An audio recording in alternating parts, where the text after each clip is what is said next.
Hello everyone. Welcome to the lecture series of power systems through previous year gate questions. We are already into the lecture third and we are going to start a new topic which is reactive power compensation, voltage control and power factor correction.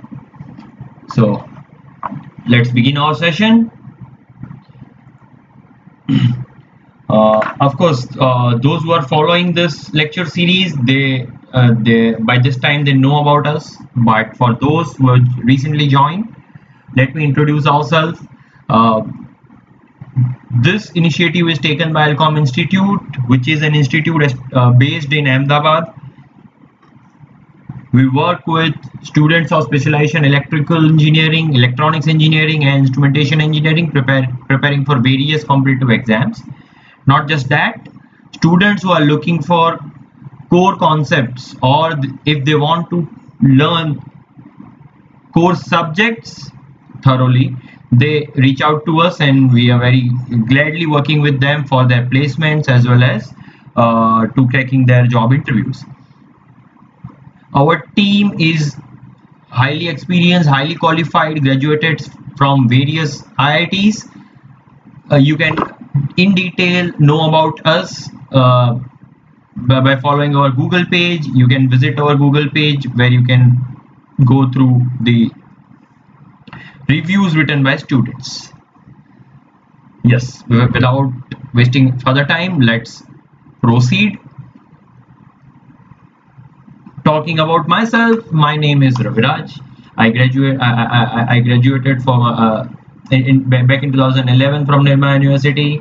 After that, I joined my MTech, completed that in 2015 from SUNIT Surat. Since then, I'm working for my PhD from IIT Bombay. About gate coaching, I have been associated with various institutions since 2014. I have taught in various cities including Baroda, Surat, Vidyanagar, Pune, Mumbai, Ahmedabad, Rajkot, etc. And of course, I have mentored more than 2,500 students. So in terms of diversity, I'm a bit, you can consider me a bit experienced. I have interacted with many students coming from different backgrounds. Okay, so let's jump into the today's topic of discussion, which is reactive power compensation, voltage control, and power factor correction. Talking about reactive power, many students struggle in this area. Uh, of course, I don't complain. When I was student back in 2011, 2010, 2009, of course, this topic is a bit tricky to handle with, provided if not dealt carefully. So in this lecture, I would like to discuss it in a way so that you will get a bit clarity. But of course, if you need exact clarity, exact knowledge, you need to take participation in our full-time batch. Okay, so without further delay, let's start discussion. So reactive power in power systems. So let's talk about various components and they are dealing with reactive power. First and foremost, the important synchronous generator. What do you think? Synchronous generator is sink of reactive power or source of reactive power? When one could easily think of this that it can act as both. It can consume reactive power, also it can provide reactive power depending on the excitation. So a synchronous generator basically consists of an excitation winding. Let me put that. And of course, synchronous generator consists DC excitation, winding excited with DC. This is known as field winding, and my field winding is energized by a DC source. Let's say the magnitude is EF. This is responsible to set up a magnetic field into the air gap. Now this field is going to supply a power or consume power depending on its magnitude. So synchronous generator can act as source of reactive power if overexcited. So my synchronous machine can operate in 3 different modes of operation: overexcited mode, normally excited mode, underexcited mode. In overexcited mode, my field voltage is more than its rated value, and hence it will provide or supply a reactive power, excess of reactive power. It will act as sink if operating in underexcited mode, and neither sink nor source if normally excited.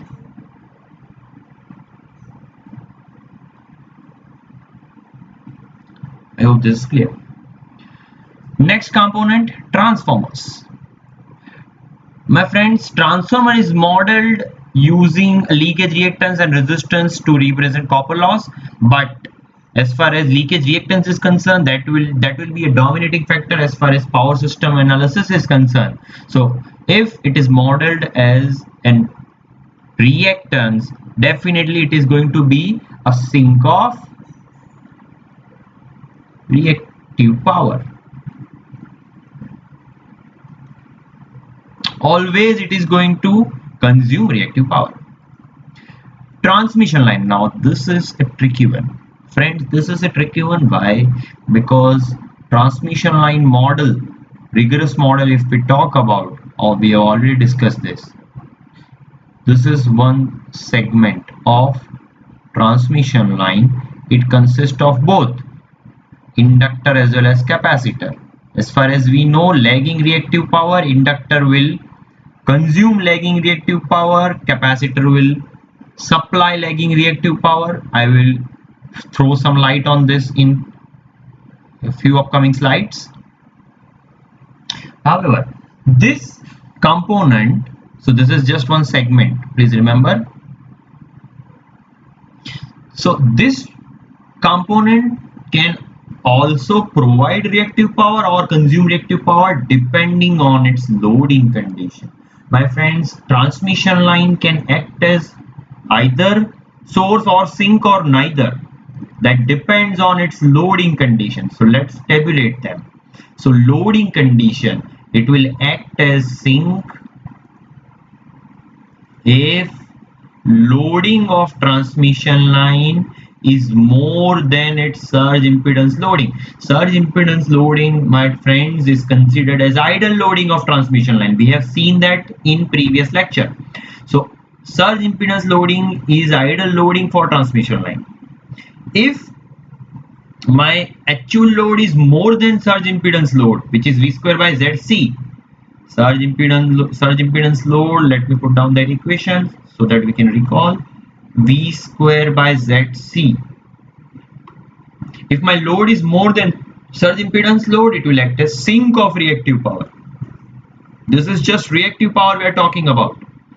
It will act as source if loading is less than surge impedance loading, and it will neither sink neither source if it is exactly loaded at surge impedance loading. So my friend, here we can interpret, when my loading is more than surge impedance loading, my transmission lines inductor will dominate over capacitive. Inductive effect will dominate over capacitive effect. When my loading is less than surge impedance loading, my capacitive effect will dominate my inductive effect, and that's why it will act as a source of reactive power. And if loading is exactly idle surge impedance loading, then there is no interplay of reactive power. Okay, so talking about this briefly about surge impedance loading, guys, हमारा transmission line kilometre distance में रहता है, right, let's say thousands of kilometers. तो transmission line का 1000 kilometre का conductor imagine करो, अगर मैं उस कंडक्टर के डिफरेंट लोकेशन पे वोल्टेज, कंडक्टर के डिफरेंट लोकेशन पे वोल्टेज वर्सेस लेंथ, मतलब अलग अलग लोकेशन पे मैं उसके वोल्टेज का मैग्नीट्यूड प्लॉट करने जा रहा हूं, तो यहां पर मैं प्लॉट कर रहा हूं लेंथ इन किलोमीटर्स, और यहां पर मैं प्लॉट कर रहा हूं वोल्टेज मैग्नीट्यूड। सो अगर थाउजेंड्स ऑफ किलोमीटर लाइन है तो सेंडिंग एंड से लेके रिसीविंग एंड तक मेरे वोल्टेज, डिफरेंट लोकेशन पे वोल्टेज का वैल्यू क्या रहेगा? So this will be observed as a flat voltage profile, मतलब 100 किलोमीटर पे भी same voltage,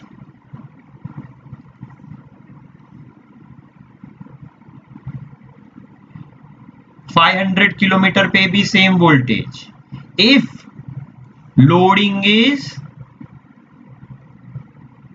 equal to surge impedance loading. Power factor will be unity at all locations because there is no interplay of reactive power. अगर reactive power का exchange ही नहीं हो रहा है तो unity power factor रहेगा। तो हर एक लोकेशन पे, ट्रांसमिशन लाइन के हर एक लोकेशन पे वोल्टेज मैग्नीट्यूड सेम रहेगा, इसको बोलते हैं फ्लैट वोल्टेज प्रोफाइल। अगर मेरा लोडिंग सर्ज इंपीडेंस लोडिंग से ज्यादा है तो मुझे वोल्टेज प्रोफाइल कुछ ऐसा देखने को मिलेगा। जैसे ही मैं अपने सेंडिंग एंड लोकेशन से दूर जाऊंगा मेरा वोल्टेज ड्रॉप होता जाएगा। सो this is when loading is more than surge impedance loading. क्यों? क्योंकि यहां पर रिएक्टिव पावर कंज्यूम होता है, जैसे रिएक्टिव पावर कंज्यूम होगा वोल्टेज डाउन होगा। And third case, when my loading is more than surge impedance loading is more than surge impedance loading, this will act as a source of reactive power. Ferranti effect is example of this. Ferranti effect, light load condition और no load condition पे Ferranti effect देखने को मिलता है। So this is example, that is exactly the example of, in that scenario my transmission line will act as a source of reactive power. तो जहां reactive power access होगा voltage rated से बढ़ेगा, अगर रिएक्टिव पावर की कमी होगी voltage rated से कम होगा। जितना रिएक्टिव पावर चाहिए उतना अगर मिल रहा है तो वोल्टेज रेटेड होगा, राइट। सो रिएक्टिव पावर और वोल्टेज का मियां बीवी का रिलेशनशिप है, ठीक है। चलो सिंक्रोनस लोड, लोड की बात करें तो लोड को दो कैटेगरी में विभाजित किया जा सकता है, सिंक्रोनस लोड, एसिंक्रोनस लोड।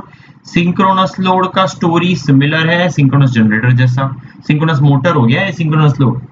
तो source if over excited, sink if under excited, and no interplay of reactive power if normally excited.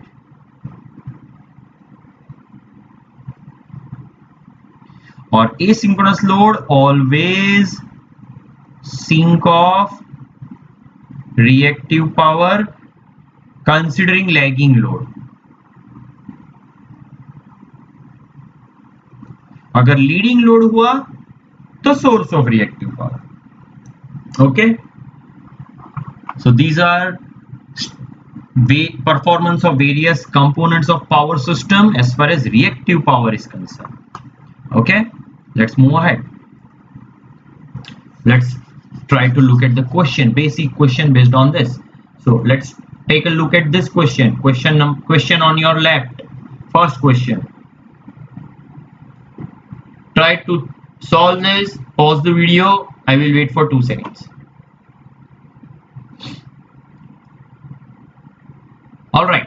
all right, let's solve this.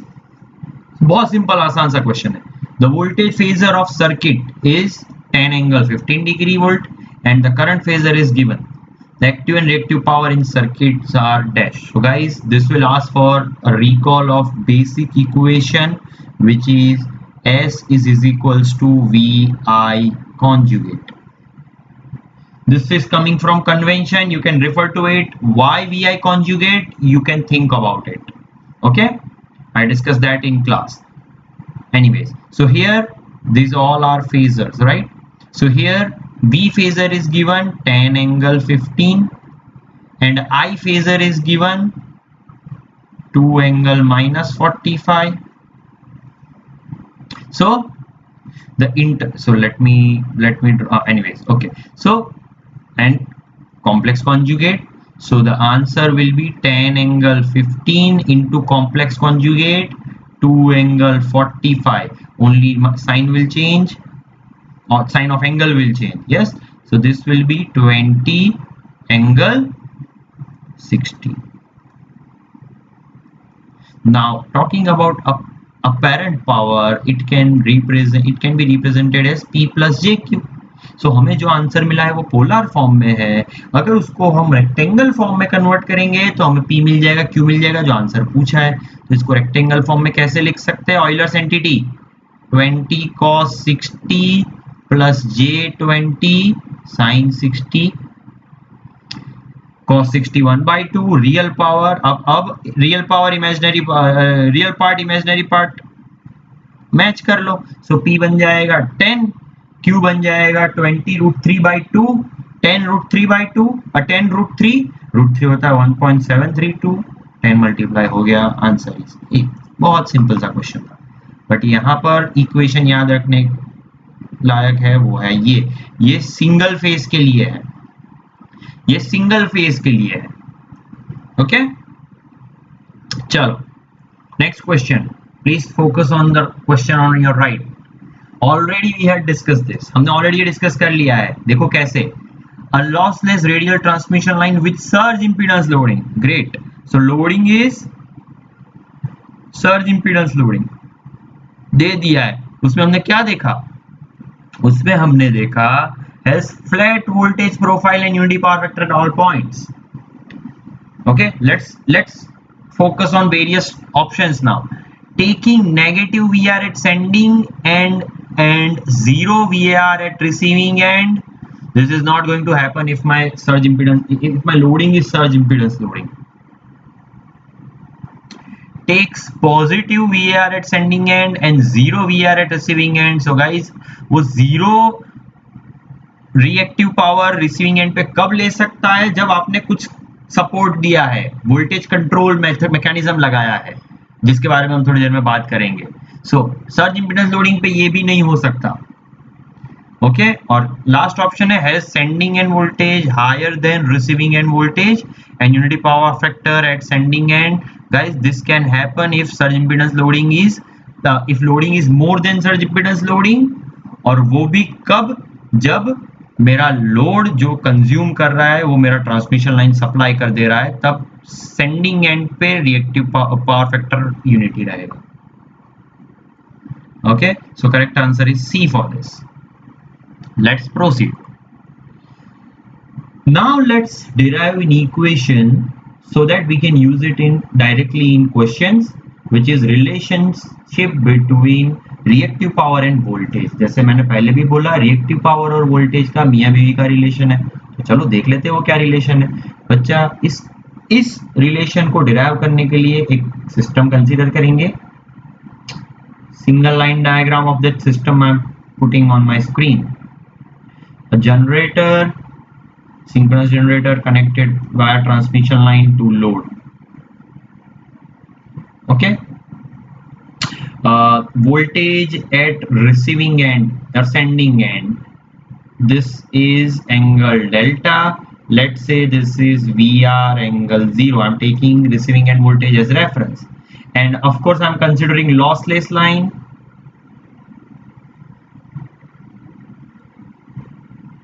So R is 0 plus Jx. Only series reactance is considered. In this case, what is going to be my relationship between Q and V? अब guys यहाँ पर confusion बहुत रहता है। दो equation मिलेंगे, बहुत confusion रहता है, मैं वो क्लियर कर दूंगा, बने रहिएगा। तो देखो, सबसे पहले मैं बात करूंगा reactive power at not reactive, not just reactive. Apparent power at sending end voltage, sending end, apparent power at sending end. पहले इसका इक्वेशन देखेंगे तो समझ आ जाएगा कि कौन सा इक्वेशन कब लगाना है, कंफ्यूजन की कोई गुंजाइश ही नहीं रहेगी। तो गाइस अपरेंट पावर का इक्वेशन क्या लिख सकते हैं हम, V S I S star, right. Of course phasor है, ऑफ कोर्स फेजर है। Now what is I S, इस यहां पर एक ही करंट है, आई एस मान लो या आई आर मान लो, दोनों सेम है। ये आई एस ले लेते हैं, चलो इसको आई आर लिखते हैं फिलहाल। रिसीविंग एंड पे जो करंट आ रहा है उसको आई आर, सेंडिंग एंड से जो इंजेक्ट हो रहा है वो आई एस। तो यहां पर तो एक ही करंट है, so let's write down I S equation. मैं डिराइव इसलिए कर रहा हूं क्योंकि मैं ये नहीं चाहता आप रट्टा लगाओ, अगर आप इसको याद करने जाओगे तो कंफ्यूजन बहुत रहेगा। मैं वो क्लियर करना चाहता हूं, इसलिए जल्दी से इसका डेरिवेशन करूंगा। चलो जल्दी से, और मैं चाहता हूं कि याद ना रखो, एग्जाम में भी डेरिवेशन ही करो क्योंकि 2-3 स्टेप का ही है, देख लो फटाफट।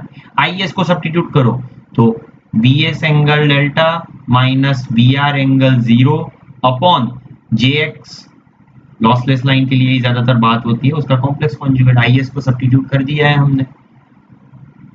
VS is VS angle delta, वो है अभी आगे मल्टीप्लाइड है। सब सिंप्लीफाई करेंगे तो जे एक्स है, एक्स एंगल 90 लिख सकते हैं इसको, मैं जल्दी से उसको रिप्लेस कर देता हूं, लॉसलेस लाइन है इसीलिए 90 डिग्री।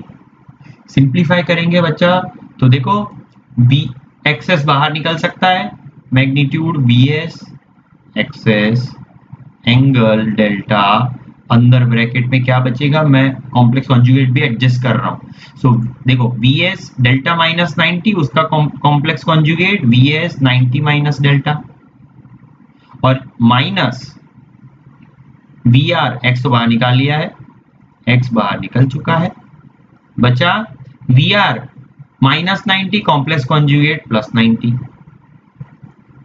क्लियर है, अंदर मल्टीप्लाई कर लेंगे तो V S square upon X angle 90, delta plus delta, delta minus delta cancel out, minus V S V R upon X angle 90 plus delta.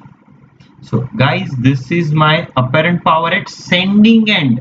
देखो सेंडिंग एंड पे चल रहा है सब कुछ, तो अगर अपरेंट पावर मिला तो रियल पावर रिएक्टिव पावर निकाल सकते हैं, तो जल्दी से निकालो, चलो चलो चलो।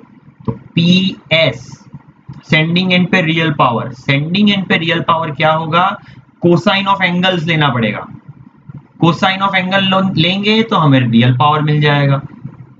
तो कोसाइन 90 तो 0 बन जाएगा, पहला फैक्टर अपने आप चला गया।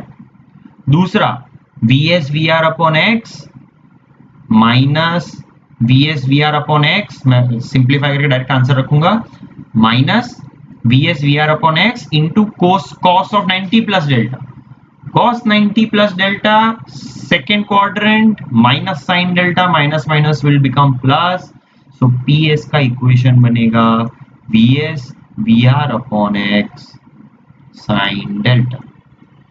गाइस ये इक्वेशन क्या है, ये क्या बता रहा है, इसका मतलब क्या है, इसका मतलब है सेंडिंग एंड से रिसीविंग एंड की तरफ कितना रियल पावर ट्रांसफर हो रहा है।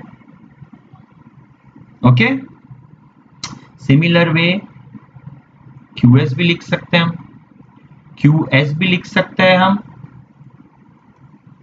QS क्या होगा, साइन के एंगल लेने हैं, एंगल की एंगल साइन, एंगल के साइन लेने हैं, तो B S square upon X sine 90 V S square upon x minus sine 91, sine of 90 plus delta is cos delta, so minus vs vr upon x cos delta. देखो इसको मैं bracket कर रहा हूं, ये सेंडिंग एंड पे है। देखो अब रिसीविंग एंड पे जब बात करेंगे ना तो इक्वेशन थोड़ा सा बदलता है, वही कंफ्यूजन बच्चों को बहुत होती है, वो दूर करेंगे। चलो तो कलर बदलेंगे, ग्रीन से वर्कआउट कर लेता हूं। As receiving end, at receiving end ये इक्वेशन को थ्रू आउट इस सेशन में यूज किया जाएगा, इसीलिए मैं डिराइव कर रहा हूं। ओके, जल्दी से लिखो। एस आर लिखा जा सकता है V R I R star, phasor है। वी आर तो एंगल 0 है। आई आर क्या बनेगा? अब आई आर और आई एस तो सेम है, तो ये बनेगा V S delta minus V R angle 0 upon X angle 90। ये तो सेम ही रहा, लेकिन बदला क्या बदला सर? ये वी एस की जगह वी आर आ गया है मल्टीप्लीकेशन में, बस वही बदला। इसकी वजह से इक्वेशन थोड़ा बदलेगा। तो देखो जल्दी सिंप्लीफाई करो इसको, जल्दी जल्दी दिमाग में सिंप्लीफाई कर सकते हो। 0 है एंगल, तो अंदर बन जाएगा we S angle 90 minus delta minus, ये तो सेम ही रहेगा जो पहले आ रहा था। अब एस एस लिख लेते हैं। एस एस में थोड़ा सा बदलाव आया बच्चा। V S upon X angle 90 minus delta minus V R square upon X angle 90, right. तो पी एस क्या बना? P R, sorry this is S R. So P R क्या बना सर? पी आर बन गया cosine angle cos 90 minus delta. cos 90 minus delta is sine delta, V R V S upon X sine delta. cos 90 0 होने वाला है। Q R क्या बन गया? क्यू आर बदलेगा V R V S upon X sine 90 minus delta is cos delta minus V R square upon X. तो देखो equation में बारीक सा अंतर है। तो कब कौन सा वोल्टेज लगाना है वो डिपेंड करेगा कब कहां पर पावर चाहिए। क्यू एस और क्यू आर का इक्वेशन देखो, क्यू एस और क्यू आर का इक्वेशन देखो, समझ आ रहा है? ऐसा लग रहा है एक माइनस इंट्रोड्यूस हुआ है, नहीं माइनस इंट्रोड्यूस नहीं हुआ है बच्चा। ये वी एस स्क्वायर था, ये वी आर स्क्वायर है, समझ रहे हो? तो वैल्यूज ही बदल गई है पूरी। तो जब सेंडिंग एंड, अब आप दिमाग में क्लैरिटी रखना, क्वेश्चन में भी जब सेंडिंग एंड पावर की बात करनी है, रिएक्टिव पावर के लिए ये इक्वेशन नंबर दे देते हैं। रिएक्टिव पावर के लिए इक्वेशन 1, इक्वेशन 2, रियल पावर के लिए इक्वेशन 1। अब देखो रियल पावर तो दोनों केस में सेम ही रह रहा है। रियल पावर दोनों केस में सेम रह रहा है, क्यों? क्योंकि यहाँ पर एक ही लाइन है, एक ही लाइन है, तो रियल पावर आने वाला है इसी लाइन के थ्रू आएगा। पावर फ्लो में इसको हम क्लैरिफाई करेंगे, नेक्स्ट सेशन हमारा पावर फ्लो ही होने वाला है। ओके, इसको और अच्छे से क्लैरिफाई करूंगा मैं, ठीक है। और रिएक्टिव पावर है क्यू एस क्यू आर, दोनों का इक्वेशन बदलता है, तो प्लीज इसको ध्यान में रखिएगा। चलो इसके बेस पे क्वेश्चन देखते हैं, जल्दी जल्दी क्वेश्चन के थ्रू समझते हैं इसको। Please take down this question, pause the video, work out for this. I'm waiting for 2 seconds.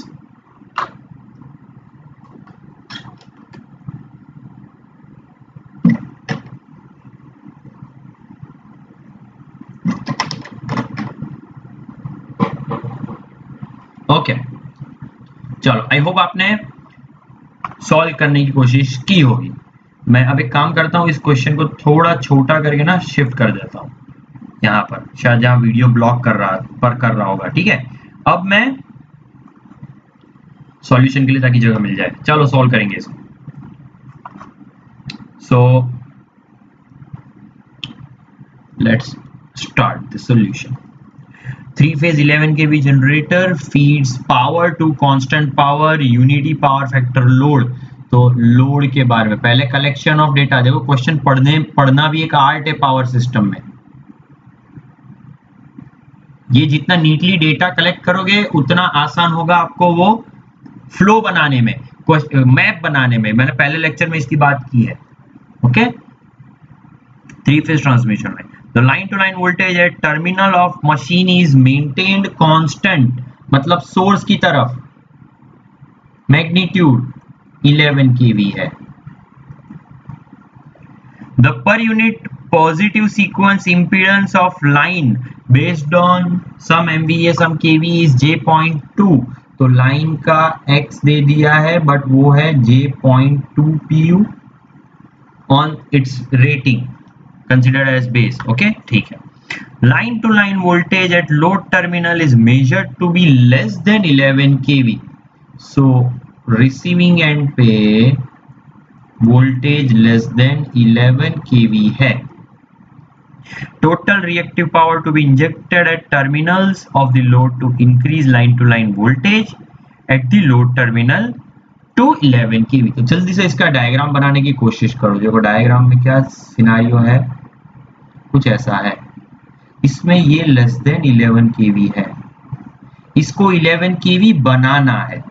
तो लेस देन 11 kV होने का एक रीजन है कि यहाँ पर रिएक्टिव पावर रिक्वायरमेंट ज्यादा है, रेटेड से ज्यादा रिक्वायरमेंट है, कंज्यूम लोड ज्यादा कर रहा है, इंडक्टिव लोड है, इसीलिए पावर वोल्टेज डाउन है, कम है। अगर वोल्टेज को इंप्रूव करना है, वोल्टेज को बढ़ाना है, तो आपको क्या करना पड़ेगा, यहाँ पर जितनी एक्सेस रिक्वायरमेंट है उतना रिएक्टिव पावर देना पड़ेगा। तो देख लेते हैं कि कितने रिएक्टिव पावर चाहिए। कौन सा इक्वेशन लगेगा बताओ। इक्वेशन लगेगा QR, QR is VR VS upon X cos delta minus VR square upon X। Receiving end पे कितना वोल्टेज, कितना रिएक्टिव पावर चाहिए। अगर 11 kV वोल्टेज हुआ तो, क्योंकि वही बोला गया है total reactive power to be injected if line to line voltage 11 kV करना है, तो इसको कम है, आपको 11 kV करना है। तो ये इक्वेशन लगेगा। ये हो गया first step, processing the data हो गया, आपने मैप बना लिया, मैप अभी बनाना बाकी है, आपने सिर्फ प्रोसेस किया, गैदर किया, इक्वेशन भी ढूंढ लिया।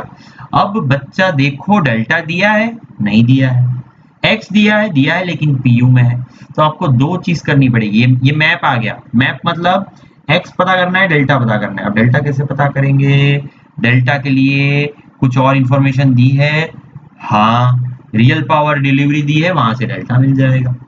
तो ये बहुत जरूरी होता है पावर सिस्टम में, इसलिए डेटा कलेक्शन बहुत इंपॉर्टेंट रोल प्ले करता है। तो देखो पहले तो x का हिसाब किताब जोड़ लेते हैं। तो x in actual, x in ohm, pu into base, so pu into base होगा 11 स्क्वायर अपॉन 100 MVA। बताओ इसकी वैल्यू कितनी आ रही है, 0.2 into 11 into 11 upon, this is 0.242 ओम जे। ठीक है, ये x ओम में आया। अब डेल्टा चाहिए, डेल्टा कैसे निकालेंगे, हमारे पास इक्वेशन है PR is VS VR upon X sine delta. P की वैल्यू है 100 मेगावाट, यूपीएफ है, मेगावाट दिया है, तो ये 100 megawatt is 11 square upon 0.242 sine delta. यहां से डेल्टा मिल जाएगा, जल्दी से डेल्टा निकालो कितना आ रहा है। तो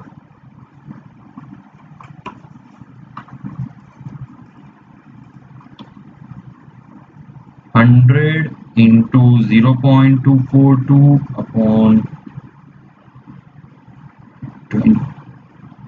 sine inverse of 11.54।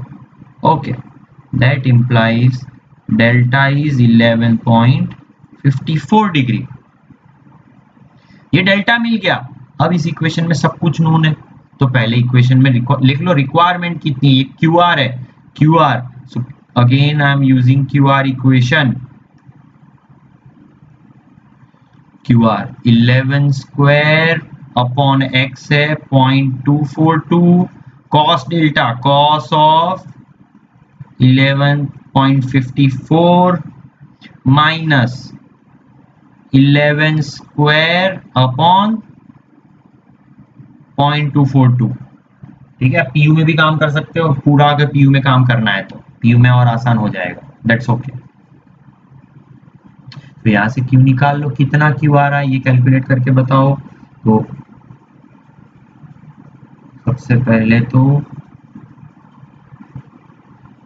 11 square upon 0.242 into cos of 11.54 minus this is minus 10.107, सब किलो किलो किलो स्क्वायर है इसलिए ये एम बार बनेगा। ठीक है, ये मेगा था ना, ये मेगा था, ये मेगा में लिया है, ये मेगा मेगा कैंसिल हो जाएगा, के वी स्क्वायर, यहाँ पर एम बार बचेगा। Q R is minus 10.10, this is requirement, मतलब इतना रिएक्टिव पावर चाहिए अगर आपको 11 केवी बनाना है। तो पूछा क्या है, the total reactive power to be injected, तो इतना डेफिसिट है, अगर 11 केवी चाहिए तो इतना डेफिसिट है, तो इसको कंपनसेट, इतना डेफिसिट है, एक्सेस रिएक्टिव पावर इतना है, इसको इंजेक्ट करना पड़ेगा इतना ही रिएक्टिव पावर। कैसे करेंगे, कैपेसिटर लगा के, वोल्टेज इंक्रीज करना है तो कैपेसिटर, क्यों, रिएक्टिव पावर रिक्वायरमेंट ज्यादा है, इतना रिएक्टर पावर डिफिसिट है, क्यों, क्योंकि हमने VR11 लिया है ना, तो इतना रिएक्टिव पावर डेफिसिट है। देयरफॉर रिक्वायर्ड या इंजेक्टेड क्यू, नहीं तो आप ऐसे लिख सकते हो, दैट शुड बी 0। इसको रेटेड वोल्टेज करना है तो मैंने क्या बोला था, रिएक्टिव पावर का इंटरप्ले 0 होना चाहिए, जितना चाहिए उतना ही सप्लाई होना चाहिए। तो extra injected plus Q R should be 0 and that's for injected reactive power should be minus QR and that is 10.1 M bar.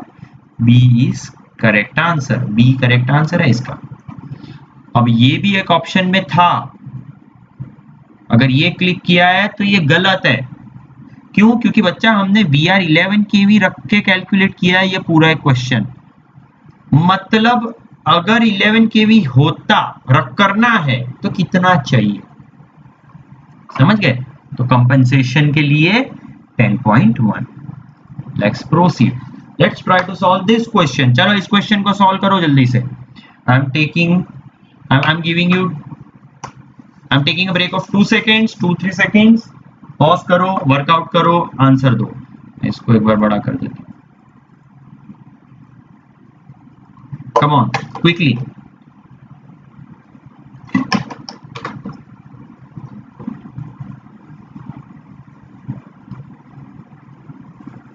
Yes, let's solve this. All right, let's solve this. As usual, मैं इसको shift कर देता हूँ कोने में ताकि video writing में चली जाए। चलो, for the system shown below, SD1 and SD2 are complex power demand at bus 1 and 2 respectively. If mod V2 is 1 pu, the VR rating of the capacitor connected at bus 2 is dash. Oh great. Okay. So देखो, पहले तो जो information दी है उसमें SD1 1 pu, SD2 1 pu लिखा है। बच्चा SD1 1 pu मतलब ओनली रियल पावर कंजम्पशन, क्यों, देखो अगर रिएक्टिव होता तो SD1 क्या लिख के देते, 1 pu प्लस J 0.8 pu, कुछ इस तरह से देते। pu में हुआ तो क्या हुआ, S is a complex number, so यहां पर एग्जैक्ट S 1 pu दोनों तरफ दिया है, मतलब रियल पावर डिमांड है 1 pu 1 pu। ये इंपॉर्टेंट टेक अवे है फ्रॉम द फिगर, मतलब जनरेशन तो बस 1 पे है, तो इस लाइन पे रियल पावर ट्रांसमिट होना चाहिए 1 pu।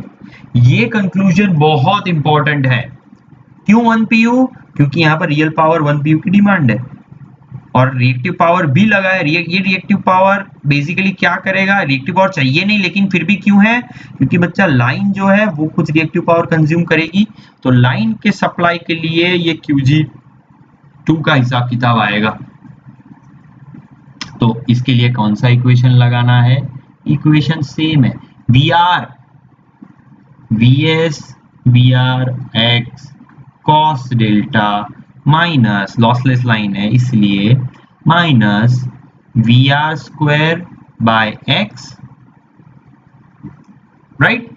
पर डेल्टा क्या होगा, ये Qr है, डेल्टा क्या होगा, तो P से डेल्टा मिल जाएगा। तो बच्चा PR में इक्वेशन लगेगा Vs Vr upon x sine minus delta. ये बहुत इंपॉर्टेंट कॉन्सेप्ट है, बहुत सारे लोग यहाँ गलती करते हैं। देखो हमने जो डिराइव किया था उसमें सेंडिंग एंड पे डेल्टा एंगल था और रिसीविंग एंड पे जीरो एंगल था, लेकिन यहां पर जीरो एंगल दिया है सेंडिंग एंड को।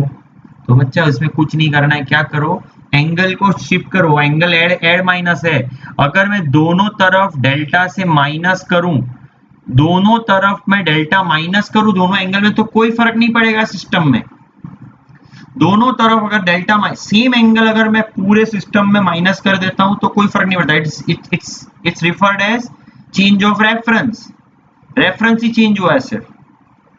तो अगर माइनस डेल्टा हुआ तो Vs का जीरो बन गया और Vr का माइनस डेल्टा बन गया। ओके, तो यहां पर Vr का एंगल माइनस डेल्टा,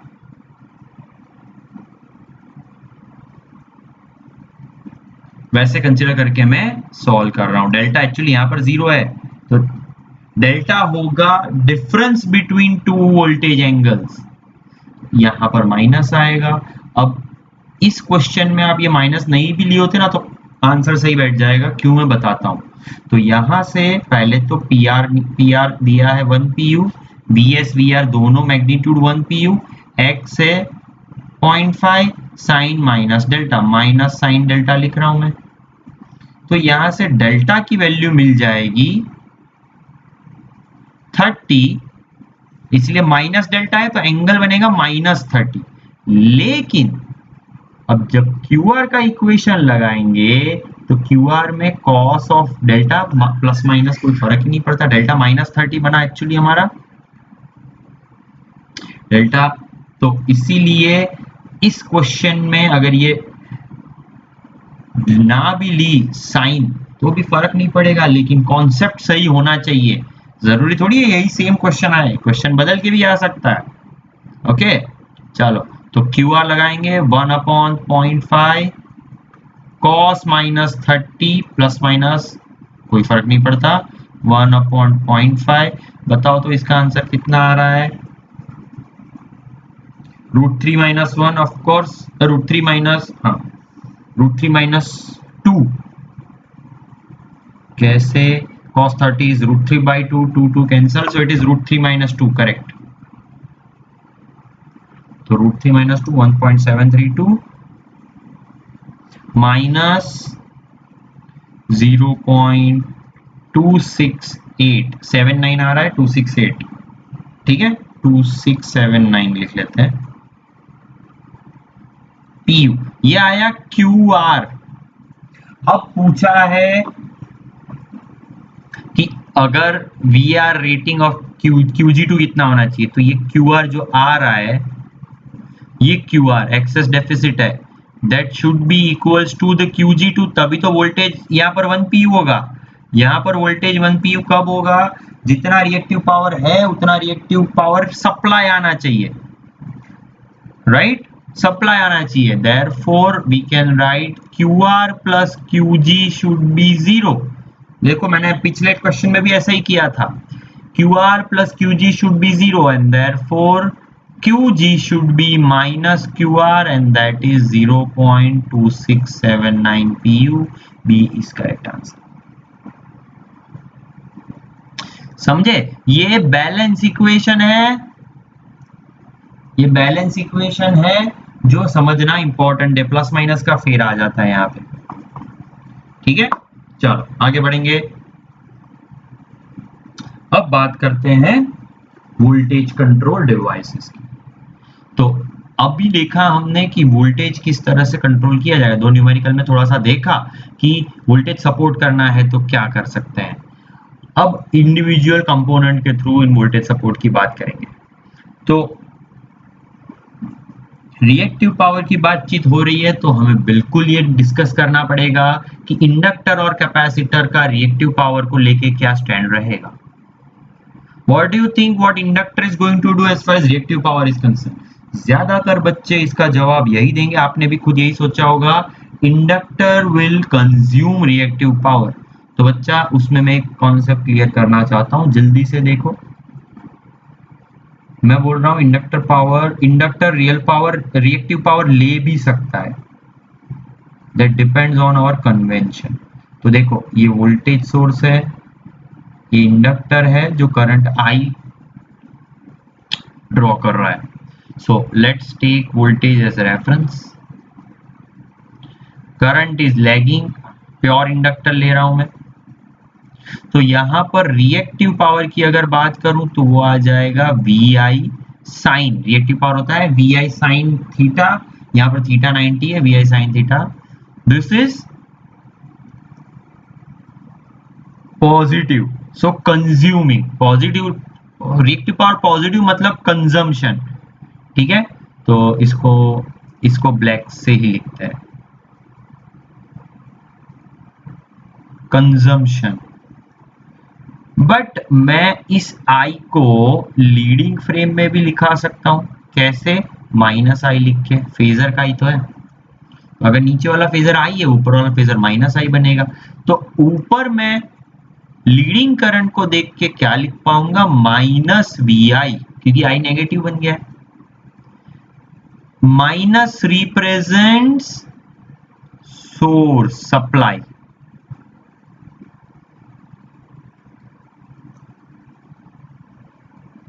स्टेटमेंट में लिखूंगा थोड़ी देर में। कैपेसिटर के लिए भी जल्दी से रिकॉल कर लेते हैं, कैपेसिटर के लिए भी बात कर लेते हैं।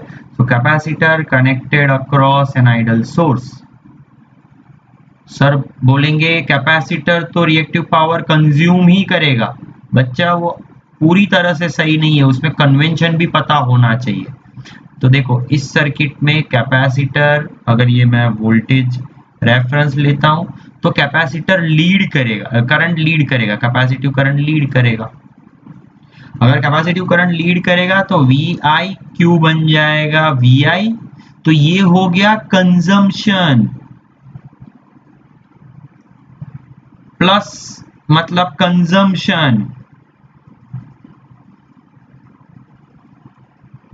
और इसी को मैं लैगिंग फ्रेम में बता सकता हूं माइनस आई करके। तो ये Q is equals to minus I, minus आया मतलब सोर्स, सोर्स। तो ये रिएक्टिव पावर का पूरा खेल है, आप कौन से पावर फ्रेम में काम कर रहे हो। ऊपर ब्लू कलर से जो लिखा है वो लीडिंग पावर फ्रेम है, और ब्लैक कलर में जो लिखा है वो लैगिंग पावर फ्रेम है। We always work with lagging power frame, और लैगिंग पावर फ्रेम में इंडक्टर की बात करें तो inductor lagging reactive power consume करेगा, एल विल कंज्यूम या एब्जॉर्ब लैगिंग क्यू। और कैपेसिटर की बात करें,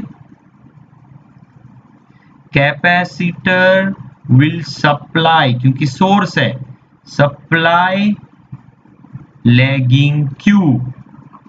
हम लैगिंग रिएक्टिव पावर की बात करते हैं, उस फ्रेम में बात करते हैं, इसलिए इंडक्टर आपका एब्जॉर्ब या सिंक बनेगा और कैपेसिटर सोर्स बनेगा।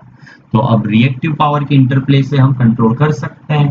देखो कंट्रोल और रिएक्टिव पावर का हिसाब किताब तो पता चल गया। जहां पर रिएक्टिव पावर जितना चाहिए उतना ही मिल रहा है तो वोल्टेज रेटेड, जितना रिएक्टिव पावर चाहिए उससे कम मिल रहा है वोल्टेज विल गो डाउन, जितना चाहिए उससे ज्यादा मिल रहा है वोल्टेज विल गो अप।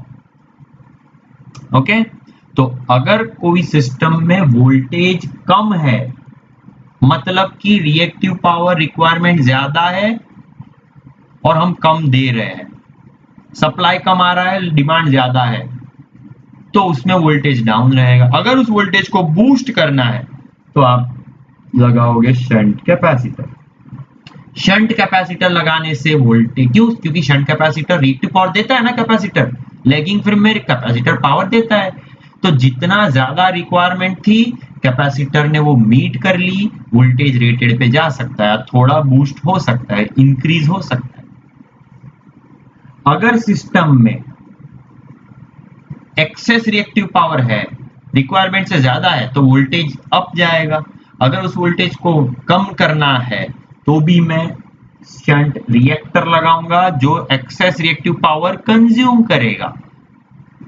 तो ये वोल्टेज कंट्रोल डिवाइसेस में लिख रहा हूं, shunt capacitor to raise voltage, shunt reactor to reduce voltage, series capacitor will always raise voltage। लेकिन दोनों का वर्किंग अलग अलग है, शंट और सीरीज का अलग अलग है, हम देखेंगे। और सिंक्रोनस कंडेंसर और कॉइल, तो basically this is your synchronous machine working at no load condition. तो synchronous machine no load condition में रिएक्टिव पावर का सोर्स भी हो सकता है, सिंक भी हो सकता है, ये तो हमने देखा एक्साइटेशन से उसको कैपेसिटिव मोड में या इंडक्टिव मोड में ऑपरेट कर सकते हैं। तो ये हो गए हमारे वोल्टेज कंट्रोल डिवाइसेस। ओके, एक के बाद एक सबकी बात करते हैं। सबसे पहले बात करते हैं शंट कैपेसिटर। तो शंट कैपेसिटर के लिए आसान सी बात, अगर ये Vs है और ये Vr1 है, फिलहाल Vr1 is less then rated,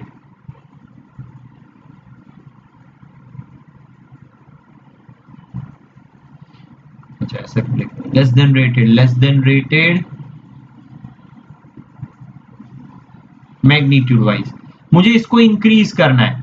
तो सॉल्यूशन क्या है? सॉल्यूशन ये है सर, एक शंट कैपेसिटर लगा लो। क्यों?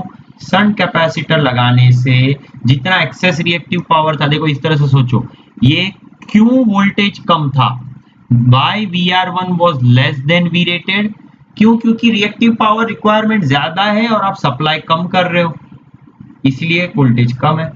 अगर आपको वोल्टेज बढ़ाना है तो आप क्या करो, कैपेसिटर लगा लो। अगर कैपेसिटर लगाओगे तो ये एक्सेस रिएक्टिव पावर इंजेक्ट करेगा, सप्लाई करेगा, तो Vr बूस्ट होगा। क्लियर है? तो कितना वोल्टेज ये बूस्ट कर सकता है? Equation delta V can be written as Q shunt capacitor, जितना ये सप्लाई करेगा, into X upon Vs, where X is blind reactance। तो मान लो 2 kV बूस्ट करना है तो कितना Q शंट चाहिए, इस इक्वेशन से मिल सकता है। या फिर अगर कुछ 5 मेगावाट इंजेक्ट कर रहा है तो कितना kV बूस्ट होगा, वो भी यहां से मिल सकता है। क्लियर है how to use this equation? This is voltage control device, shunt में लगता है और हमेशा ये वोल्टेज बढ़ाता है। ये ओरिजिनल सिस्टम से वोल्टेज लगाने के बाद इसकी लोकेशन पे वोल्टेज बढ़ेगा। ओके, लेकिन सिर्फ वोल्टेज नहीं, थोड़ा ध्यान से देखो तो मान लो ये लोकेशन पे कुछ करंट है, अगर मैंने कैपेसिटर लगाया तो ये IC करंट इंजेक्ट करेगा, ओवरऑल करंट I2 है मान लो सोर्स की तरफ से। सो बिफोर कैपेसिटर, अगर ये वोल्टेज है, बिफोर कनेक्टिंग कैपेसिटर मेरा करंट I1 ड्रॉ कर रहा था लोड, जैसे ही मैंने कैपेसिटर लगाया तो लीडिंग करंट इंजेक्ट हुआ, मेरा I2 अब फेजर सम बनेगा। फेजर सम के लिए मैं एक वेक्टर को दूसरे के टिप पे रखूंगा, तो ये फेजर सम बना, ये बना I2। मेरा overall power factor has improved. देखो ये ब्लैक वाला है phi1 और रेड वेक्टर का मेरा एंगल है phi2। अगर एंगल कम हुआ तो पावर फैक्टर बढ़ा। पावर सिस्टम में वोल्टेज कंट्रोल से ज्यादा इंपॉर्टेंट है पावर फैक्टर इंप्रूवमेंट, और इसीलिए shunt capacitor is used as power factor improving device।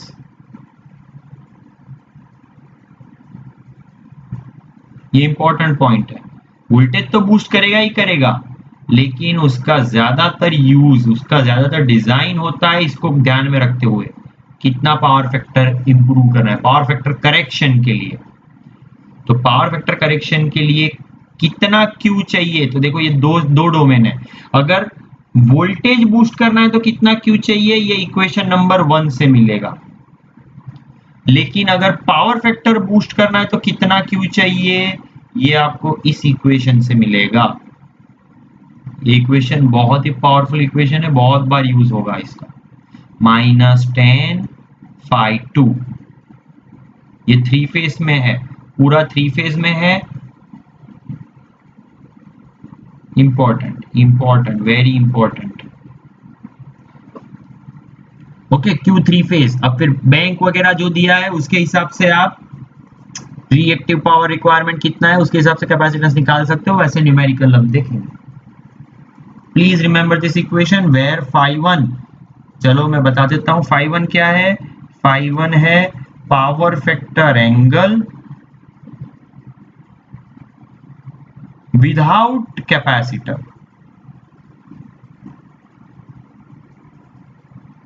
और phi2 power factor angle with capacitor. phi1 है power factor angle without capacitor, phi2 है power factor angle with capacitor.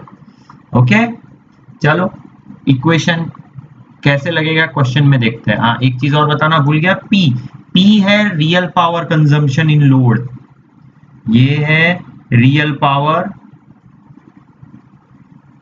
Requirement in load. चलो question देखते हैं। इस question को जल्दी से फटाफट सॉल्व करो, कोशिश करो एटलीस्ट। हम डिस्कस तो करने ही वाले हैं। I am taking a break of 2 seconds.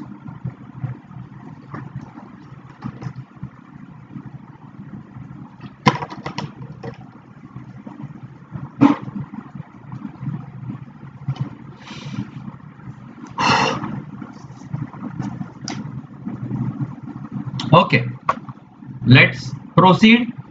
तो इसको मैं थोड़ा साइड में ले लेता हूं। Let's try to solve this question. A load draws 100 kilowatt at 0.7 power factor, lagging from a three-phase 11 kV supply. Okay. It is desired to raise power factor to 0.95 lagging using shunt capacitor. Calculate rating of capacitor required. Rating of capacitor required, capacitor की value पूछी है, ठीक है। Okay चलो, और three phase, लेकिन कैसा capacitor, series, parallel, delta star, three phase bank, ऐसा कुछ नहीं मेंशन किया है। चलो इसको सॉल्व करते हैं। तो सबसे पहले कितना क्यू चाहिए होगा वो पता चलेगा थ्री फेज में, वो पता चलेगा इक्वेशन 10 phi2। अब cos phi1 is 0.7, cos phi2 is 0.95, तो यहां से phi1 phi2 मिल जाएंगे। सो P1 11 किलोवाट है ये, किलोवाट, 100 किलोवाट, किलो में रख रहा हूं मैं। 10 of cos inverse of 0.7 minus 10 of cos inverse of 0.95। Simplify करो इसको, कितना आता है?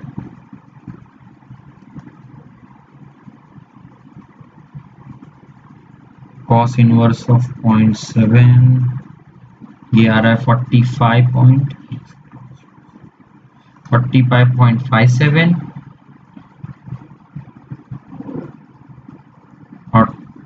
और cos इनवर्स ऑफ 0.95 आ रहा है 18.19।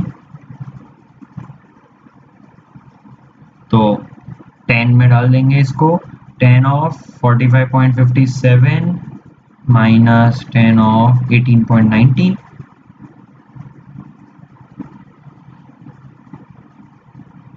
0.6915 into 100 and answer is 69.15 kilowatt. ये थ्री फेज मिला, क्यों? क्योंकि पावर भी थ्री फेज है, थ्री फेज लोड था, ये थ्री फेज मिला, right.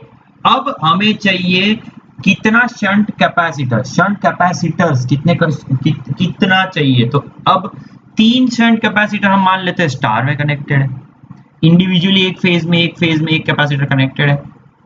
Therefore Q single phase is 69.15 divide by 3, इसको डिवाइड बाय 3 करेंगे तो पर फेज रिएक्टिव पावर रिक्वायरमेंट मिल जाएगा, वो मिल जाएगा 69.15 divide by 3 and that is 23.05 kilowatt.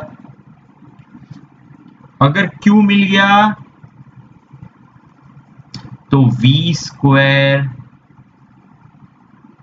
Bye XC and that is V phase square into omega C, यहां से capacitor मिल जाएगा। बट V फेज के लिए 11/√3 करना पड़ेगा। V फेज क्यों सर? 11 केवी हमेशा लाइन टू लाइन होता है, पावर सिस्टम कन्वेंशन हम बहुत बार डिस्कस कर चुके हैं। 11 kV is always line to line RMS, three phase के लिए जब बात कर रही है तब। ओके, सो मुझे फेज वोल्टेज चाहिए, तो मुझे फेज वोल्टेज की वैल्यू रखनी पड़ेगी। तो यहां पर आ जाएगा C की वैल्यू चाहिए, डायरेक्ट C का इक्वेशन लिख रहा हूं मैं, सामने लिख रहा हूं। C is 23.05 kilo upon V phase square, V phase is 11/√3 का स्क्वायर इंटू ओमेगा 2πf। बताओ कितनी वैल्यू आ रही है? 23.05, ओके, एक स्क्वायर में एक, okay, upon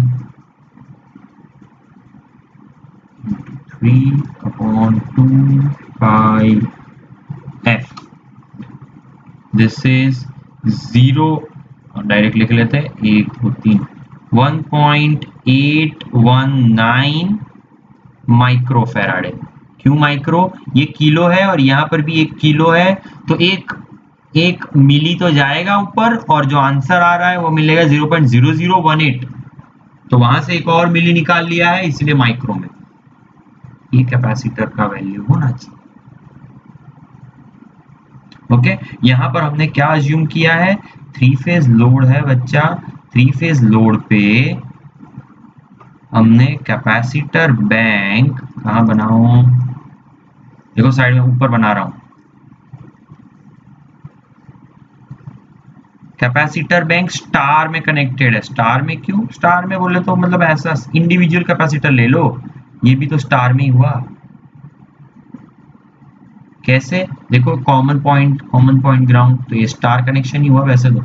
so phase capacitance दिखाया हम, तो फेज कैपेसिटेंस लिया है, तो ये क्यू फेज इसलिए निकाला, क्यू फेज, और ये क्या वोल्टेज एक्सपीरियंस कर रहा है? ये वोल्टेज एक्सपीरियंस कर रहा है वी फेज, इसलिए वी फेज लिया है। ओके, डेल्टा होता तो कुछ और बन जाता, जो नेक्स्ट क्वेश्चन में देखेंगे। चलो क्लियर है, आगे बढ़ेंगे। ये क्वेश्चन करो जल्दी से। जल्दी से क्वेश्चन करो, थोड़ा अलग है पहले वाले से। डेल्टा कनेक्टेड आ गया, देखो मैं जो भी बता रहा था इसको ट्राई करो। 2 सेकेंड मैं ब्रेक ले रहा हूँ, उसके बाद कंटिन्यू करूंगा। पॉज करो और ट्राई करो।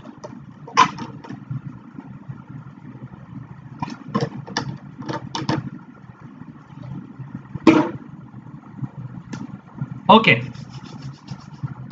let's work out this question.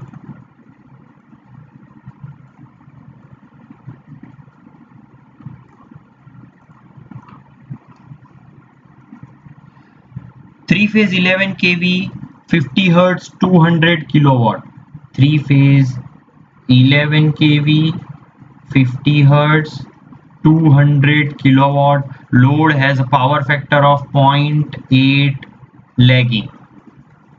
Delta connected three phase, so delta connected bank. Three phase capacitor is used to improve power factor to unity. New power factor UPF, और ये है delta bank. Capacitance पर phase, तो सबसे पहले तो कितना Q चाहिए वो निकालेंगे। कौन से इक्वेशन से भाई? स्टैंडर्ड इक्वेशन जो मैंने बोला, Q थ्री फेज तो PB three phase into tan phi 1 minus tan phi 2। Simple सा इक्वेशन है लेकिन इफेक्टिव। अब phi 1 के लिए 0.8, सो cos inverse of 0.8 is phi 1 and UPF है तो phi 2 is 0। UPF phi 2 is 0, tan phi 2 आसान, काम खत्म। सो P थ्री फेज। अब यहाँ पर 20 किलोवाट दे दिया है, 200 किलोवाट दे दिया है। सो 200 into tan of cos inverse of 0.8, cos inverse of 0.8 36.86, उसका 10।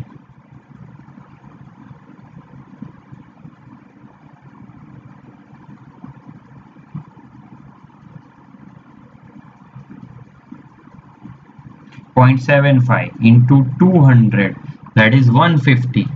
So this is nearly 150 kilo. ये थ्री फेज आया। ओके, नाउ हमें चाहिए डेल्टा कनेक्टेड बैंक। तो पहले डायग्राम बना लो। देखो ये मेरा लोड है जो पिछली बार भी मैंने बनाया था, ये लोड है और एक डेल्टा कनेक्टेड कैपेसिटर बैंक हम लगा रहे हैं। ये डेल्टा कनेक्टेड कैपेसिटर बैंक है, इसके कनेक्शन बना लेते हैं। तो चलो ऐसा कुछ, ठीक है। तो पर फेज अब Q टोटल मिला है, मतलब ये टोटल कितना रिएक्टिव पावर सप्लाई करना चाहिए? ये 150 किलोवाट सप्लाई करना चाहिए। तो उसके लिए कैपेसिटेंस की वैल्यू क्या होगी? तो बच्चा कैपेसिटेंस की वैल्यू निकालने के लिए सबसे पहले तो पर फेज Q निकाल लेंगे हम। सो Q सिंगल फेज इज 50 के बार डिवाइड बाय 3 करना होता है। अब इसको हम इक्वेट करेंगे V स्क्वायर बाय XC, लेकिन यहां पर V लाइन टू लाइन। क्यों लाइन टू लाइन? क्योंकि बच्चा सिंपल लॉजिक है, जब डेल्टा कनेक्टेड कैपेसिटर है तो एक कैपेसिटर के अक्रॉस लाइन वोल्टेज अपीयर होते हैं। देखो तो जरा, लाइन वोल्टेज अपीयर हुए डेल्टा में। जब स्टार कनेक्टेड था तो फेज वोल्टेज अपीयर हुआ, एक फेज वर्सेस ग्राउंड। यहां पर लाइन वर्सेस लाइन अपीयर हुआ, सो इसीलिए VL आएगा। लॉजिक से रट्टा लगाओगे कंफ्यूज हो जाओगे, लॉजिक से आगे बढ़ेंगे। तो C का वैल्यू कहां से मिल गया? C का वैल्यू मिल गया 50 kilowatt upon VL square 11 kV square, यहां पर 3 का झंझट नहीं आएगा, इंटू 2 पाई एफ। बताओ तो जरा कितना मिला ये? सो 50 अपॉन 11 121 अपॉन 2 पाई एफ, ये आ गया 1.315 माइक्रोफेराड है। क्या पूछा है? 1.31। चलो 1.1, हाँ यहाँ पर मेरा कुछ ऐसा आ रहा है, but I will take this answer. B is correct answer. B 1.316 दिया है माइक्रो में, करेक्ट आंसर।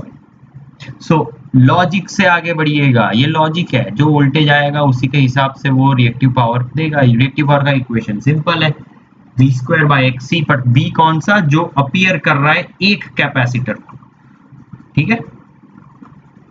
चलो इसको क्रॉस चेक करने के लिए लास्ट क्वेश्चन, इसका लास्ट है, इसके बाद थोड़ा अलग डिस्कशन। जल्दी से इसको सॉल्व करो। I am taking a break of 2 seconds and then start the solution.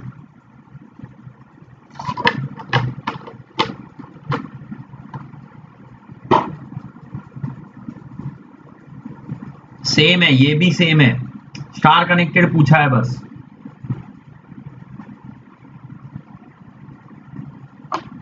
चलो I will start solving this now.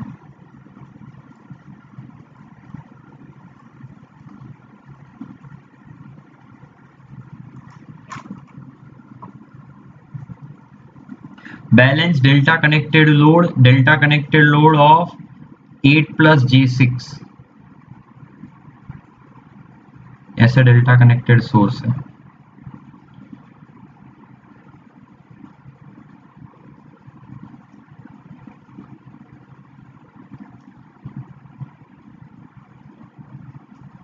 Balance है 400 वोल्ट,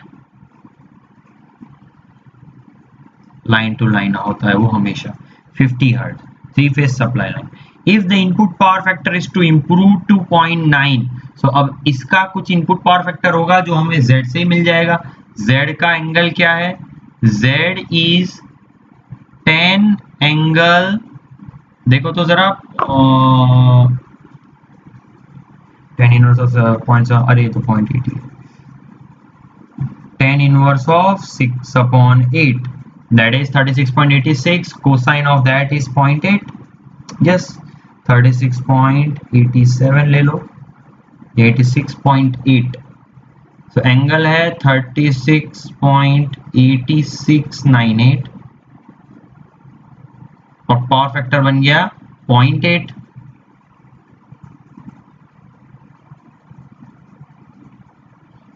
या फिर 10/1 तो क्लियर ही है, 6.6/8 is 0.75। if the input power factor is to improved, 5 दे दिया है, 0.9 बनाना है, लैगिंग ही होगा, ये भी लैगिंग, ये भी लैगिंग, सो 10/1 कितना हो जाएगा? 10 inverse of 10 of cos inverse of 0.9,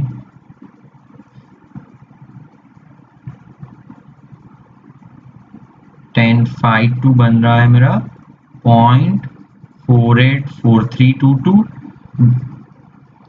0.75 minus किया 0.2656, तो ये मिल गया मुझे 10/1 minus 10/2 and that is 0.2656। अब मुझे P कैलकुलेट करना है, रियल पावर। बाकी क्वेश्चंस में रियल पावर दिया गया था, यहाँ पर नहीं दिया है, आपको कैलकुलेट करना है, तो इसको मल्टीप्लाई करना पड़ेगा, ठीक है। तो मैं क्या कर रहा हूँ, रियल पावर के लिए इक्वेशन लिख लेते हैं। P3 phase is 3V phase I phase cos phi, real power consumption तो हमें cos फाई तो 0.8 है, वहीं से मिल जाएगा, so 3 into B phase 400/√3, I phase 400/√3 upon 1/mod Z। देखो डेल्टा है तो I फेज मिलेगा line to line voltage, line to line और लाइन, डेल्टा के लिए लाइन टू लाइन और फेज सेम ही होता है, डेल्टा के लिए लाइन टू लाइन और फेज सेम होता है, अपॉन Z करंट चाहिए, phase current, so 400 upon Z into 0.8, तो ये क्या मिल जाएगा, mod Z 10 है, into 3 into 400 upon 0 upon 10 into 0.8 and that is ये वैल्यू मैंने नहीं निकाली, मैंने डायरेक्ट Q निकाल लिया है। therefore Q3 फेज इज जो ये वैल्यू है दैट इज इंटू 0.26 मेरे कैलकुलेटर में था इसलिए डायरेक्ट ये मिल रहा है 10.202 kilowatt. Okay 10.202 B is correct answer. B is correct answer. देखो स्टार कनेक्टेड डेल्टा कनेक्टेड हो कितना रिएक्टिव पावर चाहिए वही पूछा है, तो यहाँ पर स्टार डेल्टा सी की बात नहीं है, यहाँ पर पूछा है केवीआर कितना चाहिए। अब स्टार हो या डेल्टा हो केवीआर तो सेम ही चाहिए, वो तो इक्वेशन से ही मिलेगा डायरेक्ट 10.2। क्लियर है? चलो इसकी वैल्यू निकाल के रख ही देता हूं ताकि आप क्रॉस चेक कर पाओ। 400 into 400 into 3 upon 10 into 0.8 and that is 38,3840 ये वोल्ट है, ये वोल्ट है, ठीक है, तो ये वॉट आ गया। क्लियर है? किलोवाट में लिखना तो 38.4 और इसी को मल्टीप्लाई करेंगे 0.2656 वाले से तो आपको मिल जाएगा आंसर। चलो शंट रिएक्टर, तो जैसे कि मैंने बताया shunt reactor is connected where you need to reduce the voltage, जहां excess amount of reactive power है और आपको वो कंज्यूम करना है तो आप शंट रिएक्टर लगाओगे। शंट रिएक्टर के लिए वोल्टेज कितना चेंज होगा तो वो यहां से मिल जाएगा, सेम इक्वेशन है। एक माइनस आता है क्यों? क्योंकि ये वोल्टेज रिड्यूस करेगा, ये कभी वोल्टेज बढ़ाएगा नहीं, ये रिएक्टिव पावर कंज्यूम करेगा, रिएक्टर कंज्यूम करेगा इसलिए वोल्टेज डाउन होगा, वोल्टेज कम होगा। ठीक है, क्वेश्चन देखो इसके ऊपर आया हुआ है shunt reactor are sometime used in high voltage, so shunt reactor compensate the series reactance of line, no limit over voltage is at the load side under lightly, this is correct answer। जब मेरा light load condition है फेरेंट effect की वजह से वो बढ़ जाएगा अगर वोल्टेज, मुझे वहां पर एक्सेस रिएक्टिव पावर कंज्यूम करना पड़ेगा तो मैं शंट रिएक्टर लगाऊंगा। ओके, अब बात करते हैं हर एक ऑप्शन की। तो लिमिट शॉर्ट सर्किट करंट बच्चा इसके लिए सीरीज रिएक्टर लगता है, इसके लिए सीरीज रिएक्टर लगता है to limit short circuit. Fault analysis में हम देखेंगे, ये फॉल्ट एनालिसिस में देखेंगे। Compensate for series reactance of the line under heavily loaded condition, तो इसके लिए सीरीज कैपेसिटर लगता है, यहां पर सीरीज कैपेसिटर लगता है जो हमारे पावर सेंडिंग पावर बूस्ट करेगा, सेंड पावर। और फाइनल है compensate for the voltage drop in line under heavily load, ये भी सीरीज कैपेसिटर कर सकता है। ओके, चलो आगे बढ़ते हैं। सीरीज कैपेसिटर, चलो बात करिए और आ गया। सीरीज कैपेसिटर बेसिकली क्या करता है, वो भी आपका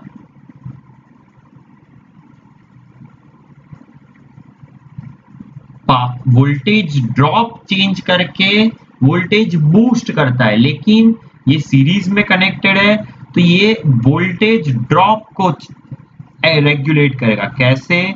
तो ये JX मान लो ये -JXC लगाया गया है, तो जब एक ट्रांसमिशन लाइन सेगमेंट है for short transmission line, recall करो for short transmission line voltage drop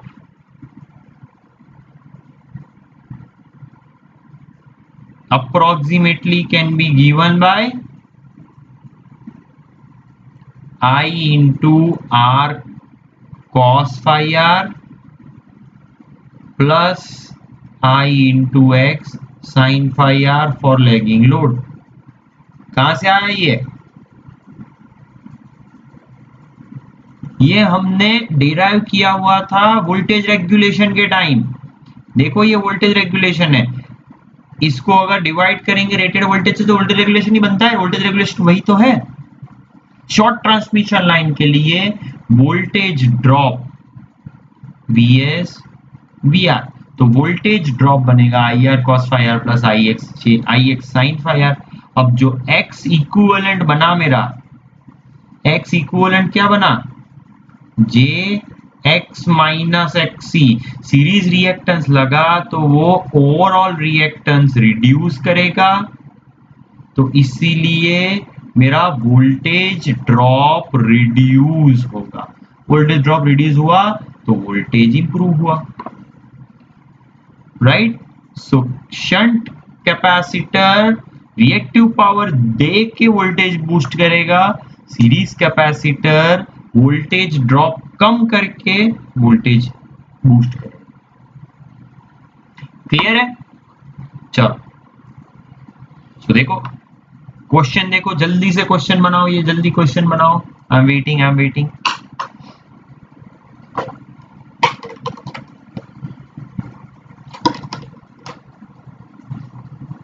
All right.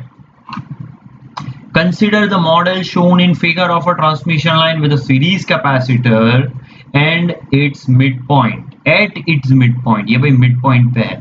The maximum voltage on line is at location P1, P2, P3, P4. ये लोकेशन दे दिए हैं P1, P2, P3, P4. Simple सा question है, तो कैसे solve करेंगे? तो भाई वोल्टेज निकाला है, सीरीज कैपेसिटर, वोल्टेज ड्रॉप का इक्वेशन लगा लो। कैसे? तो देखो ये P1 पे तो 1 वोल्ट है, 1 pu है। P1 at P1 it is 1 pu दे दिया है, Vs ही है। Eight P2 voltage will be, मतलब ये P2 यहां पर है, तो वोल्टेज क्या होगा, 1 pu minus voltage drop. Voltage drop current दे दिया है 1 pu, पावर फैक्टर यूपीएफ, तो 1 angle 0 into J.1। So this is, मैं फाइनल इक्वेशन लिखने, फाइनल कैलकुलेशन करने की भी जरूरत नहीं है यहाँ पे। दिस इज 0.1 एंगल 90, ऐसे ही रखो इसको। एट P3 ये लोकेशन पे, अब कैपेसिटर बीच में आ गया है, तो इस लोकेशन पे वोल्टेज ड्रॉप 1 pu, मैं रेफरेंस 1 pu को ही ले रहा हूं हमेशा, इसलिए आसानी रहेगी कैलकुलेट करने में।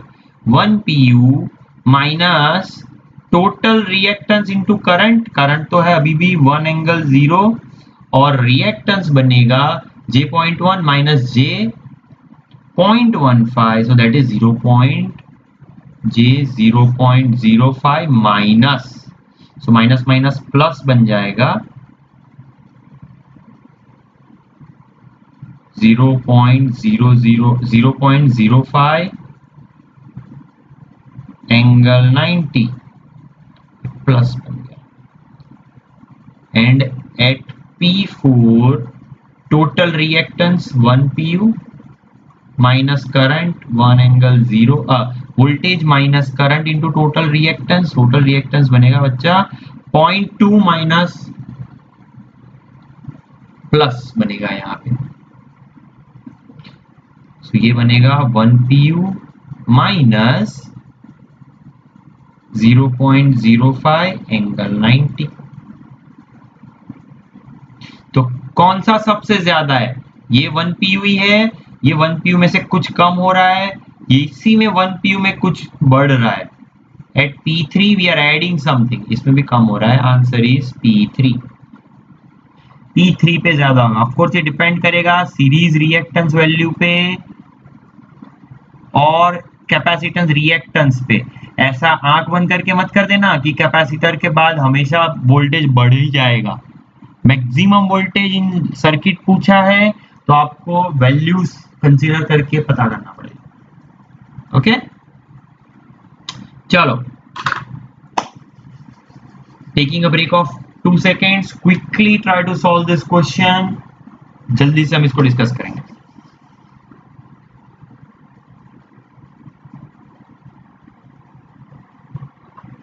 All right, the inductance and capacitance of 400 kV 3-phase 50 Hz line lossless है, okay, are given. So inductance है 1.6 milli henry per kilometre per phase, 10 nanofarad per kilometre per phase. Sending end voltage is maintained at 400 kV. To maintain voltage of 400 kV at receiving end,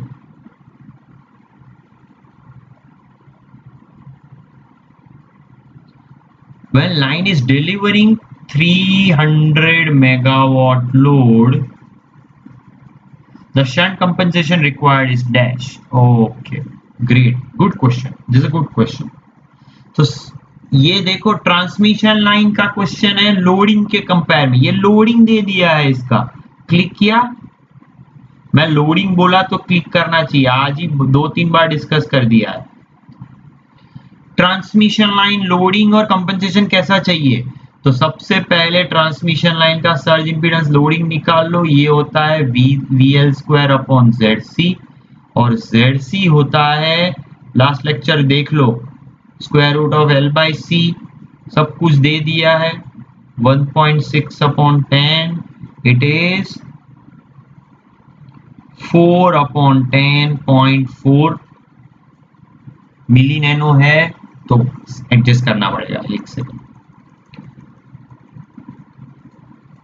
1.6 ये है मिली, ये है nano, तो 0.4 kilo आ गया, 400 ओम। तो surge impedance loading कितना हुआ? V कितना है? 400 kV, 400 बटा, अरे रे 400 बटा 400 ही तो बैठ रहा है 400 स्क्वायर बटा 400 ओम, तो ये हो गया 400 मेगावाट, क्योंकि 400 केवी था ना। अब 400 मेगावाट मेरा सर्ज इंपीडेंस है, लोडिंग है 300 मेगावाट, तो लोडिंग इज कौन सा केस बना? Loading is less than surge impedance loading, line will act as capacitive, that implies excess reactive power, that implies voltage boost at each location। अगर voltage को कम करना है तो कंपनसेशन कौन सा चाहिए? Consume extra reactive power, answer बनेगा inductive. तो ये सर्ज इंपीडेंस लोडिंग का क्वेश्चन था, काफी अच्छा क्वेश्चन। चलो नेक्स्ट, जल्दी से इसको सॉल्व करो, मैं वेट कर रहा हूं, फटाफट फटाफट, चलो जल्दी से फोड़ दोगे इसको, मुझे पता है पक्का इसको फोड़ दोगे।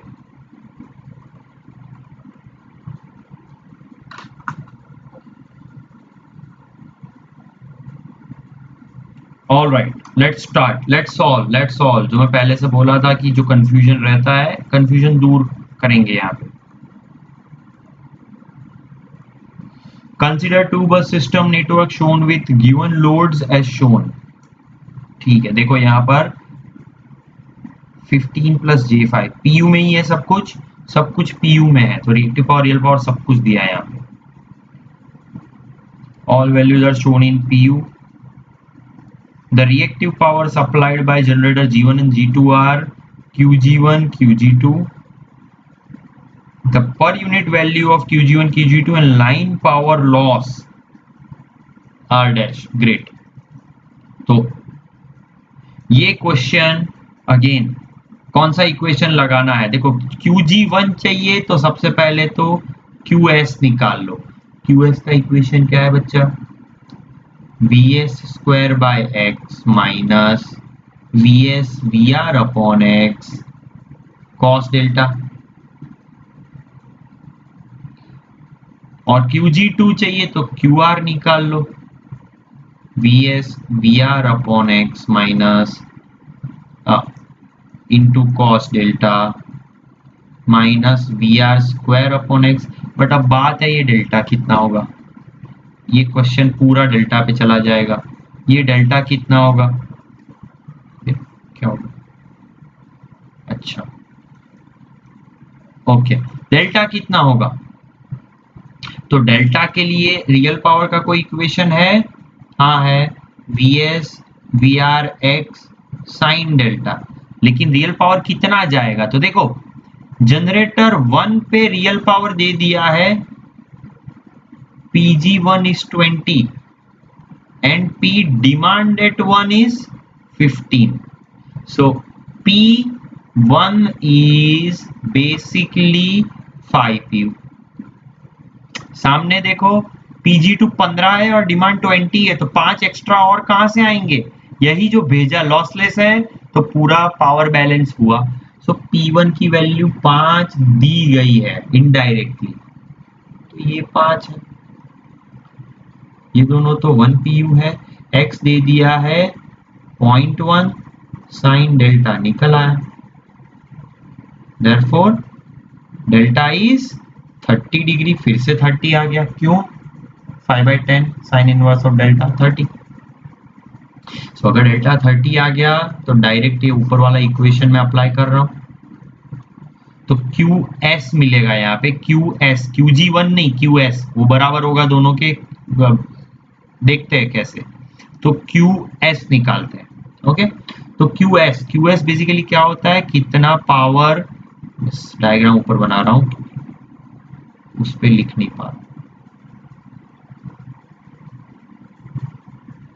ये QS बेसिकली हमें देता है कितना QS जा रहा है, कितना QR आ रहा है, QR PS PR यही हमने देखा था।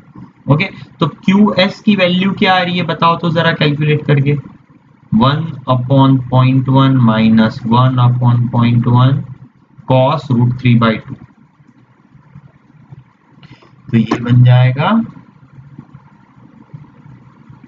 1 माइनस 10 माइनस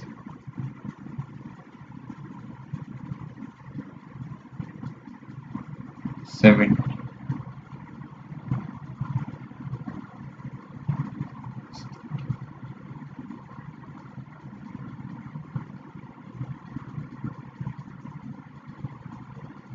इंटू, हाँ 8.66, अरे हाँ 10 minus 8.66 and that is 1.339, so 1.339 PU, ये QS आया दोस्तों। अब बात करते हैं QR की, सो QR में वैल्यूज रखेंगे 1/0.1 √3/2, डेल्टा तो सेम ही है, माइनस 1/0.1, तो देखो ऊपर वाला इक्वेशन जैसे नंबर है बट माइनस आ रहा है, ये QR माइनस, ये QR बेसिकली डिलीवर होना हुआ माइनस आ रहा है, सो अल्टीमेटली QR भी इंजेक्ट हो रहा है। ये पावर फ्लो डायग्राम अगर बनाए तो QR इंजेक्ट हो रहा है, तो यहां पर QG1 है और डिमांड है यहाँ पे 5, यहां पर डिमांड है 10 और QG2, तो अगर जनरेटर चाहिए पहले तो पावर बैलेंस से निकाल सकते हैं। देखो QG1 is QS plus 5 plus QS कितना है 1.339, 6.339 6.34, तो ए और डी गलत, ठीक है, 5 नहीं होगा, QG1 6.99 लिख लेते हैं, power balance at bus 1, QG1 is QS plus QD1, QS निकल आया है 1.339 प्लस 5, सो ये आ जाएगा 6.339 PU। अब QG2 की बारी, QG2 उल्टा आ रहा है, QG2 QR उल्टा आ रहा है, तो QG2 बन जाएगा QR प्लस QD2 1.339 प्लस उल्टा मतलब माइनस QR उल्टा, तो माइनस माइनस प्लस हो जाएगा, सप्लाई दे रहा है वो plus 10, so that is 11.339 PU, 11.34। ठीक है, तो सी आंसर तो ऐसे ही दिख रहा है, लेकिन लॉस भी देख लेते हैं, लॉस भी निकाल लेते हैं। सो बच्चा लाइन में दोनों तरफ से पावर आ रहा है, ये लाइन में दोनों तरफ से पावर आ रहा है, तो वो पावर जाएगा कहाँ? लॉस में। So Q loss is QS minus QR। अगर ओरिजिनल इक्वेशन जो कैलकुलेट किया है वहां से लिखना है तो QS माइनस QR, तो लॉस हो गया। देखो QS जितना यहां से भेजा माइनस जितना पहुंचा, और QR माइनस में पहुंचा है तो 1.339 माइनस माइनस 1.339, आंसर इज 2.68।